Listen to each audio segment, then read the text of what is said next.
अखंड हरिनाम सप्ताह वळती या सुवर्ण महोत्सवी अखंड हरिनाम सप्ताहाच्या मी सर्वांना शुभेच्छा देतो। गेली 50 वर्षापूर्वी म्हणजे 27/8/1977 साली विठ्ठल रखुमाई मूर्तीची प्राणप्रतिष्ठा महाराष्ट्राचे अर्थमंत्री यशवंतराव मोहिते यांच्या हस्ते या ठिकाणी झाली आणि त्यावेळेचे आमदार किसनराव वानखेडे हेही या ठिकाणी त्यांच्याही उपस्थितीत या ठिकाणी स्थापना झाली आणि गेली 50 वर्षापासून अखंड सप्ताहाचे नियोजन वळतीगाव ग्रामस्थांतर्फे या ठिकाणी होत आहे। गेली 25 वर्षापूर्वी आणि त्या ठिकाणी सुद्धा महाराष्ट्रातील नामवंत कीर्तनकारांचे या ठिकाणी कीर्तनरूपी सेवा प्राप्त झाली आणि या परिसरातील अनेक लोकांना या ठिकाणी कीर्तनाचा लाभ या ठिकाणी मिळाला। उद्या 18/8/2026 पासून अखंड हरी सप्ताहाचं या ठिकाणी आयोजन करण्यात आलेलं आहे आणि 26/8/2026 रोजी या ठिकाणी काल्याचे कीर्तन होऊन या ठिकाणी सांगता होणार आहे। तरी मी सर्व भाविकांना परिसरातील वळतीगाव गावातील सर्व भाविकांना मी विनंती करतो की या अखंड महोत्सवी सुवर्ण महोत्सवी अखंड हरिनाम सप्ताहाचा आपण सर्वांनी या ठिकाणी लाभ घ्यावा। कीर्तन रूपी सेवा झाल्यानंतर सायंकाळी 9 ते 11 या ठिकाणी महाप्रसादाचा कार्यक्रम या ठिकाणी ठेवलेला आहे आणि हरिभक्त परायण विठ्ठल महाराज यांचे शिवपुराण कथा सकाळी 10 ते 12 प्रत्येक दिवशी सकाळी होणार आहे। तरी या कथेचा सुद्धा आपण सर्व परिसरातील लोकांनी गावातील ग्रामस्थांनी सर्वांनी लाभ घ्यावा अशी विनंती करतो आणि हा कार्यक्रम अतिशय थाटामाटा जोरदार तयारी आमच्या ग्रामस्थांतर्फे या ठिकाणी केली आहे। पार्किंगची प्रशस्त व्यवस्था या ठिकाणी केली आहे। हा मंडप सुद्धा अतिशय चांगल्या पद्धतीनं त्याचं नियोजन त्या ठिकाणी केलेलं आहे आणि अतिशय चांगल्या स्वरूपात या ठिकाणी मोठ्या स्वरूपात या सप्ताहाचे नियोजन होणार आहे।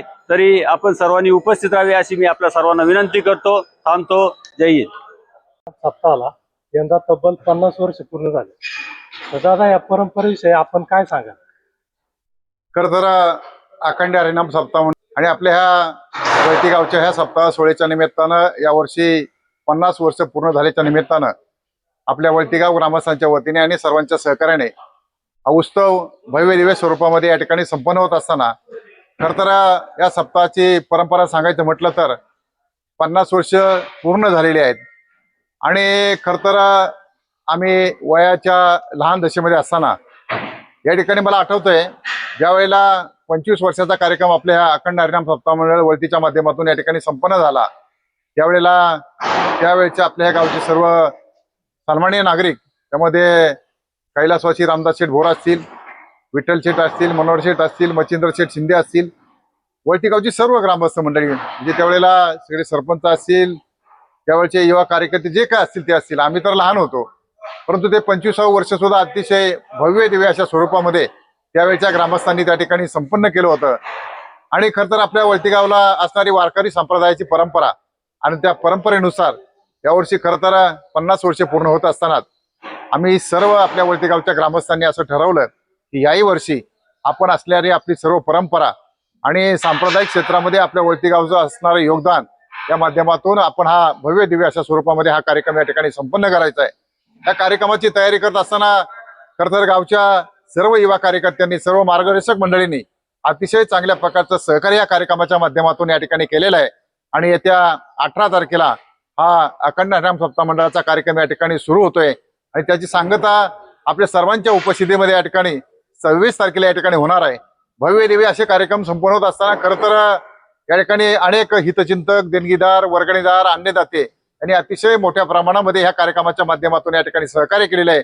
तर सर्वांचं मी या ठिकाणी वळतीगाव ग्रामस्थांच्या वतीने मनापासून आभार व्यक्त करतो आणि ह्या कार्यक्रमाच्या निमित्तानं ज्यांनी ज्यांनी आर्थिक सहकार्य केलं, ज्यांनी शारीरिक सहकार्य केलं आणि खरं तर यापुढील काळामध्ये आमचे सर्व कार्यकर्ते अतिशय जोमाने काम करून हा उत्सव हा वारकरी संप्रदायाचा हा यात्रा उत्सव भव्य दिव्य स्वरूपामध्ये या ठिकाणी संपन्न करतील अशा प्रकारचा आशीर्वाद मी या ठिकाणी व्यक्त करतो. आणि खरं तर हा कार्यक्रम यशस्वी होण्यासाठी सर्व नागरिकांनी या ठिकाणी तळमळीने अतिशय आमच्या माता भगिनी असतील, युवा कार्यकर्ते असतील, आमचे सर्व ज्येष्ठ कार्यकर्ते असतील, मार्गदर्शक असतील, तर सर्वांना मी खरं तर मनापासून या ठिकाणी धन्यवाद व्यक्त करतो. दादा, आपल्या गावच्या प्रत्येक कार्यक्रमात मुंबईकरांचा पुणेकरांचा सहभाग अतिशय मोठा असतो. तुम्ही त्यांना काय आवाहन करा? खरं तर मला आठवतंय ज्या वेळेला आम्ही लहान होतो तेव्हापासूनच आपल्या ह्या वळती गावच्या कार्यक्रमाच्या माध्यमातून कोणताही कार्यक्रम असू द्या, यात्रेचा कार्यक्रम असू द्या, सप्ताहाचा कार्यक्रम असू द्या, सांप्रदायिक कार्यक्रम असू द्या, त्यामध्ये खरं तर मुंबईकर मंडळींचं फार मोठं असं योगदान या ठिकाणी राहिलेलं आहे. पूर्वीच्या काळामध्ये पुणे नगरीमध्ये आपली लोक फार कमी असायची, परंतु नोकरी धंद्याच्या माध्यमातून मुंबईकर मंडळी फार मोठ्या प्रमाणामध्ये त्या ठिकाणी असायची. कर्नाक बंदरच्या नाक्यावरती क्लिअरिंगच्या व्यवसायाच्या माध्यमातून, ट्रान्सपोर्टच्या व्यवसायाच्या माध्यमातून आपला वळती गावचा मुंबईकर हा मंडळी खरं तर मुंबई निवासी असताना सुद्धा त्यांनी आपल्या मायभूमीला या ठिकाणी कुठल्याही प्रकारे या ठिकाणी कमी पडू दिलेलं नाही. अतिशय चांगल्या प्रकारचं योगदान मुंबईकर मंडळींच्या माध्यमातून त्या ठिकाणी मिळालं. आणि आता खरं तर आताची जी नवीन पिढी आहे त्यांनी अतिशय चांगल्या प्रकारचं शिक्षण घेतलेली पिढी आहे, ती पिढी खऱ्या अर्थानं आता पुणे या नगरीमध्ये या ठिकाणी वास्तव्यास आहे. आणि खरं तर त्या युवा पिढीच्या माध्यमातून सुद्धा पुणे नगरीमधील आमचे सर्व युवक मंडळी यांचं सुद्धा या कार्यक्रमाच्या माध्यमातून अतिशय चांगल्या प्रकारचं योगदान मिळतंय. खरं तर मुंबईकर असू द्या, पुणेकर असू द्या, या सर्वांचं मी या ठिकाणी वळती गाव ग्रामस्थांच्या वतीने मनापासून आभार व्यक्त करतो. आपल्या बालपणाच्या काळात वळतीतील अखंड हरिनाम सप्ताह कसा असायचा त्याची एखादी आठवण सांगा. खरं तर बालपणीच्या काळामध्ये जर सांगायचं म्हटलं तर आमचं घर या ठिकाणी गावठाणामध्ये असायचं. आणि माझा बालपण अतिशय त्या ग्रामीण भागात गेलं, गावामध्ये गेलं. विठ्ठल रुक्माईचं आपलं हे मंदिर, खरं तर लहानपणी आम्ही सर्व मंडळी या ठिकाणी मंदिरामध्ये वास्तव्यात असायची. आणि त्यावेळेला जो सप्ताह या ठिकाणी भरायचा, खरं तर आठवण येते कैलासवासी श्रीधर शेठ बेल्लेकर यांनी खरं तर त्या काळामध्ये गावाला अतिशय चांगल्या प्रकारचं सहकार्य केलं. हा जो त्या काळामध्ये मंडप असायचा, त्या मंडपाचं पूर्ण दायित्व हे कैलासवासी श्रीधर शेठ बेल्लेकर यांचं असायचं. आणि त्या काळामध्ये लोकांची परिस्थिती गरीब परिस्थिती असायची. आणि गरीब परिस्थितीच्या माध्यमातून खरं तर आम्ही लहान लहान मंडळी या ठिकाणी महाप्रसादासाठी कधी महाप्रसादाचा कार्यक्रम येतोय आणि आम्ही कधी महाप्रसाद घ्यायला जातोय याची फार मोठ्या प्रमाणामध्ये उत्सुकता असायची. खरं तर जे लहानपण या गावामध्ये गेले ते खरं तर त्यावेळेच्या परिस्थितीनुसार अतिशय गरीब परिस्थितीमध्ये अनेक माझ्यासारख्या युवकांनी या ठिकाणी घालवलेला आहे. आणि तो जो आनंद होतो तोच आनंद या पुढील काळामध्ये सुद्धा मिळावा अशी आमच्या सर्व कार्यकर्ते मंडळींची या ठिकाणी अपेक्षा आहे. खरं तर आपण पत्रकार मंडळी सुद्धा आपले वळती गावची सर्व ग्रामस्थ मंडळी आहे. मी सर्व ग्रामस्थ मंडळींना, माझ्या माता भगिनींना, युवा कार्यकर्त्यांना, ज्येष्ठ मार्गदर्शक मंडळींना विनंती करेल आणि आजूबाजूची जी पाहुणे मंडळी आहे त्या सर्वांना विनंती करेन, आमच्या वळतीगाव ग्रामस्थांच्या सर्व सहकार्याने अतिशय भव्य दिव्य असा हा सप्ताहाचा कार्यक्रम या ठिकाणी संपन्न होतोय. आणि त्या कार्यक्रमाच्या माध्यमातून आपण जास्तीत जास्त प्रमाणामध्ये त्या वारकरी संप्रदायाचं जे योगदान आहे लाभ घेण्यासाठी, कीर्तनरूपी सेवेचा लाभ घेण्यासाठी खरं तर मिसाळ महाराजांची एक चांगल्या प्रकारची कथा, शिवपुराण कथा सुद्धा या ठिकाणी संपन्न होणार आहे. त्याही कथेचा लाभ घेण्यासाठी सर्व ग्रामस्थ मंडळींनी, माता भगिनींनी, आमच्या युवा कार्यकर्त्यांनी या ठिकाणी सहभागी व्हावं आणि जास्तीत जास्त प्रमाणामध्ये आपलं योगदान या कार्यक्रमाच्या माध्यमातून सर्वांनी द्यावं अशा प्रकारची मी या ठिकाणी सर्वांना विनंती करतो आणि या ठिकाणी थांबतो. रामकृष्ण हरी. रामकृष्ण हरी. साहेब, आंबेगाव तालुक्यातील वळती गावातील अखंड हरिनाम सप्ताहाला 50 वर्षे पूर्ण झाली, तर सप्ताहाची परंपरा नेमकी कधी कशी सुरू झाली या परंपरेविषयी आपण माहिती सांगा. रामकृष्ण. सप्ताहाची परंपरा 1977-78 पासून सुरू झाली. कारण 77-78 मध्ये नव्यानं मूर्तींची प्राणप्रतिष्ठा त्या ठिकाणी स्थापन झाली. आणि मग ती स्थापन झाल्यानंतर स्थापनेच्या निमित्तानं जो कार्यक्रम या ठिकाणी 77-78 सालामध्ये हरिनाम सप्ताहाचा झाला, ती परंपरा पुढं चालू ठेवण्याच्या माध्यमातून सरकार 50 वर्ष झाली.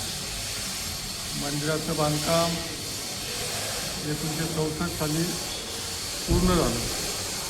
आणि मंदिराचं बांधकाम पूर्ण झाल्यानंतर ज्या जुन्या मूर्ती होत्या परंपरेनं 100 वर्षापूर्वीच्या त्याची पूजा त्या ठिकाणी चालू होती. परंतु 1977 साली गावातील मुंबईकर मंडळींनी त्या ठिकाणी निर्णय घेतला की आपलं मंदिर एवढं सुबक गावामध्ये उभं राहिलेलं आहे आणि त्याच्यामध्ये आपण जुन्याच पद्धतीनं पूजा अर्चा करतो. कारण मंदिर उभं केल्यानंतर मंदिरातलं आतलं जे स्ट्रक्चर आहे त्याचे मैराप असतील, आसन व्यवस्था असेल, ही अनेक देवदेवतांच्या मूर्तींसाठी त्या ठिकाणी नियोजनबद्ध केलेली होती. परंतु फक्त पांडुरंगाची मूर्ती त्या ठिकाणी असल्यामुळं इतर जी आसनं होती ती रिकामी होती आणि मग काही जाणकार मंडळींनी त्याच्यामध्ये त्याचं महत्त्व थोडंसं पटवून घेतलं आणि मग मूर्ती प्रतिष्ठा केली पाहिजे याच्यासाठी त्या काळामध्ये मुंबईमध्ये असलेल्या ग्रामस्थांनी निर्णय घेतला. कारण त्यावेळी गावातील असलेल्या ग्रामस्थांचं असेल किंवा शेतकऱ्यांचं असेल उत्पन्न हे मर्यादित होतं आणि मग घरातील जवळजवळ 50-60% लोक त्या ठिकाणी म्हणजे प्रत्येक घरातील मुंबईला काहीतरी कामानिमित्तानं जाऊन आपलं चरितार्थ त्या ठिकाणी चालत होता आणि मग त्यांनी निर्णय घेतला की गावाला आता ह्या मूर्ती आणणं बसवणं शक्य नाही, मग आपण त्या ठिकाणी फंड चालू करू. मग मुंबईला फंड चालू केला त्या काळच्या कारभारी मंडळींनी आणि त्या फंडाच्या माध्यमातून मूर्ती प्राणप्रतिष्ठेसाठी पैसा जमा झाला आणि मग 77मध्ये तो सोहळा त्या ठिकाणी पार पडला. पांडुरंगाची मूर्ती ग्रामस्थांनी पंढरपूरवरून त्या ठिकाणी आणली आणि इतर ज्या मूर्ती आहेत मग प्रभू रामचंद्राची असेल, हनुमानाची असेल, गणपतीची असेल, दत्तात्रेयाची असेल, ह्या जयपूरवरून त्या ठिकाणी मागवल्या. आमची काही मंडळी जयपूरला गेली, त्या ठिकाणी त्या मूर्तींची निवड केली आणि त्या मूर्ती मागवल्या आणि मग मुंबईला त्या सर्व मूर्ती आल्यानंतर एकत्रित सोहळा 77-78मध्ये त्या ठिकाणी पार पडला.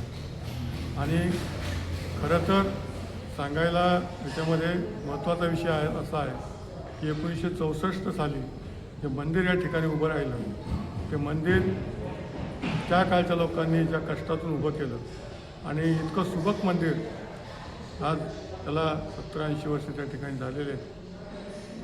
एवढ्या मोठ्या कामाला त्या काळामध्ये पैसा उपलब्ध करणं किंवा काम लवकरात लवकर करणं याच्यासाठी फार परिश्रम त्या लोकांनी केलं. दगड असतील, दगडाचं त्या ठिकाणी घडीव काम असेल, आतल्या मूर्तींचं प्रत्यक्ष स्वरूपामध्ये त्या ठिकाणी चित्रीकरण असेल, हे सर्व काम अतिशय सुबक केलं आणि त्याच्यामध्ये महत्त्वाचा विषय आहे की कारागीर हे सगळे गावातील होते. मग त्याच्यामध्ये भिकाजी गणबोधळे, त्यानंतर इकडं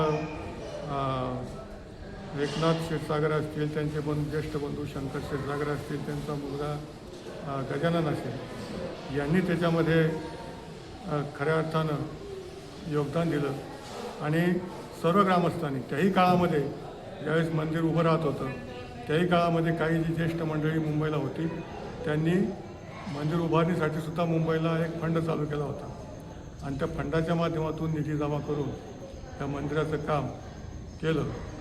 पुढं 10-15 वर्ष त्याच्यामध्ये गेले की जुन्याच मूर्तीची त्या ठिकाणी पूजा अर्चा व्हायची आणि मग मुंबईला जी नवीन मंडळी त्या ठिकाणी कारभारी मंडळी तयार झाली त्यांनी हा निर्णय घेतला आणि मग आज आपण जे म्हणतो की 50वा सुवर्ण महोत्सव का, तर त्याची खरी जी मोठ्या प्रमाणावरती जी सुरुवात आहे ही 77-78ला सुरू झाली. याच्या अगोदर समजा सप्ताह म्हणून नाही परंतु जथ्थेवाईज दरवर्षी श्रावण महिन्यामध्ये पंचमीच्या दुसऱ्या दिवशी हे जे सप्ताहाचं नियोजन हरिनामाचं नियोजन म्हटलं तरी चालेल हे पूर्वी चालूच होतं.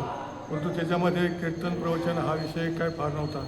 दिवसभर विना त्या ठिकाणी गेलं, आलेल्या म्हणजे वस्तीवरून लोक यायची, शेतकरी मंडळी आपल्या कामातून सोड काढून यायची आणि मग तिथं हरिनामाचा जागर दिवसभर करायची, ज्याला जसं शक्य होईल तो त्या वेळेमध्ये येणार, टाळ घेणार, भजन करणार, तो जाणार, दुसरा येणार, अशी 8-8, 10-10 मंडळी सातत्यानं त्या ठिकाणी भजनामध्ये दंग असायची, विना 24 तास चालू असायचा.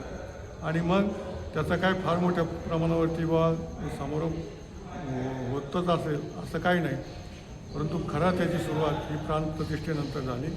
आणि म्हणून प्राणप्रतिष्ठा आणि त्या निमित्तानं असलेला हरिनाम सप्ताह याचा हा खरं तर सुवर्ण महोत्सव आहे. 25 वर्षापूर्वी अशाच प्रकारे आम्ही एक चांगल्या प्रकारचा रोप महोत्सव गावामध्ये साजरा केला. त्याही काळामध्ये गावाने भरपूर मोठं योगदान त्या ठिकाणी दिलं, चांगला कार्यक्रम केला. त्या वेळेस आपले निवृत्ती महाराज इंदोरीकर महाराज असते, त्यांचा नुकतंच या कीर्तनाच्या माध्यमातून नावलौकिक महाराष्ट्रामध्ये सुरू झाला होता. त्यांचे कार्यक्रम लोक आवर्जून मोठ्या संख्येने पाहिजे. आम्हीसुद्धा त्या रौप्य महोत्सवामध्ये निवृत्ती महाराज इंदोरीकर यांचा कार्यक्रम ठेवला होता. जवळजवळ 20-25 हजार लोक कारण ती सुरुवात होती. त्यांचे कार्यक्रम या भागामध्ये अतिशय कमी झालेले होते, लोकांनी ऐकलेले होते, म्हणून तो कार्यक्रम अतिशय चांगल्या पद्धतीनं झाला. इतरही कीर्तनकार मोठमोठाले आणले होते. बाबा महाराज सातारकरसारखे 3 दिवस सातारकर महाराजांनी या ठिकाणी दिले आणि 3 दिवस लोकांना आध्यात्मिक ज्ञान देण्याचं काम त्या ठिकाणी केलं. खऱ्या अर्थानं ही परंपरा चालू ठेवण्यासाठी आजचा हा सुवर्ण महोत्सव या ठिकाणी आहे असं सांगायला मला त्या ठिकाणी अभिमान वाटतो. साहेब, पूर्वीचा सप्ताह आणि आत्ताचा सप्ताह याच्यामध्ये नेमके बदल कोणते झाले? आता बदल म्हणजे असं आहे का, पूर्वी साधन सामुग्री कमी होती आणि लोक मनोभावे, आजही जरी मनोभावे येत असतील तरी आज आणि पूर्वीचा 20-25 वर्षापूर्वीचा काळ याच्यामध्ये फार मोठा फरक आहे. आज जर तुम्ही समजा याच्यामध्ये सगळ्या व्यवस्था निर्माण केल्या तरच लोक त्या ठिकाणी थांबतायत किंवा ऐकतायत. पूर्वी असं काही नव्हतं. लोकांना ती ओढ लागायची आणि त्या ओढीच्या माध्यमातून आपण आपल्या कानावरती चांगले आध्यात्मिक शब्द पडावेत, परमेश्वराचं भजन कीर्तन आपल्याला त्या ठिकाणी ऐकता यावं, पाहता यावं, ही लोकांची अपेक्षा होती. आणि हा फरक थोडाफार जाणवतो. शेवटी असं आहे की आता जग प्रगतीच्या माध्यमातून धावपळीमध्ये आहे. थोडाफार याच्यामध्ये बदल नक्कीच झालेला आहे. ही परंपरा पुढे टिकून धरण्यासाठी तुम्ही तरुण पिढीला काय आवाहन कराल? शेवटी असं आहे, आपण ज्या धर्माचे पाईक आहोत त्या धर्माच्या मग त्याच्यामध्ये मूर्तिपूजा असेल, त्याच्यामध्ये हरिनामाचं श्रवण असेल किंवा त्याचं असलेलं दर्शन असेल, या गोष्टी आपल्या धर्माच्या माध्यमातून ज्या अध्यात्माने आपल्याला शिकवलेलं आहे किंवा हे संत महात्म्यांनी जे आपल्याला ही परंपरा घालून दिलेली आहे, ही परंपरा चालवण्यासाठी तरुणांनी सुद्धा याच्यामध्ये आता म्हणजे श्रद्धा म्हणून तर पाहिलंच पाहिजे, परंतु अंधश्रद्धा नाही आहे. खरं तर याच्यामध्ये आपणाला चांगल्या प्रकारे आपल्या कानावरती जर भजनाचे शब्द आले तर आपल्याही मनामध्ये, आपल्याही विचारामध्ये ते गुणगुणले जातात आणि त्याच्यामुळं आपल्या विचारांवरती एक चांगला सकारात्मक प्रभाव पडतो. हे तरुणांना खरं तर चांगल्या पद्धतीनं जर श्रवण केलं तर समजेल. चालू त्याच्यामध्ये अध्यात्मसुद्धा इतकं सोपं नाही. हे जाणकार माणूस किंवा आपले कीर्तनकार, प्रवचनकारसुद्धा जे अभ्यासू आहेत ते सांगतायत की अध्यात्म किंवा याच्यामध्ये असलेलं ज्ञान हे इतकं सखोल आहे की ते इतक्या सहजपणे आपणाला त्या ठिकाणी ते समजेल अशातला भाग नाही. परंतु संतांनी त्याच्यामध्ये सोप्या भाषेत, जसं माऊलींनी ज्ञानेश्वरीचं त्या ठिकाणी सोप्या भाषेमध्ये लिहून ठेवली, असे अनेक संतांनी काही अभंग त्यांच्या विचारांच्या माध्यमातून त्यांना जे सुचलं ते लिहून ठेवलं आहे. ते जे भांडार आहे, आध्यात्मिक भांडार आहे, ते खरं तर आपल्या जीवनशैलीमध्ये नक्कीच उपयुक्त आहे. परंतु फक्त देखाव्यानं हे साध्य होणार नाही. त्याच्यामध्ये आपण अभ्यासानं श्रवण करणं आणि त्या पद्धतीनं वाटचाल करणं गरजेचं आहे.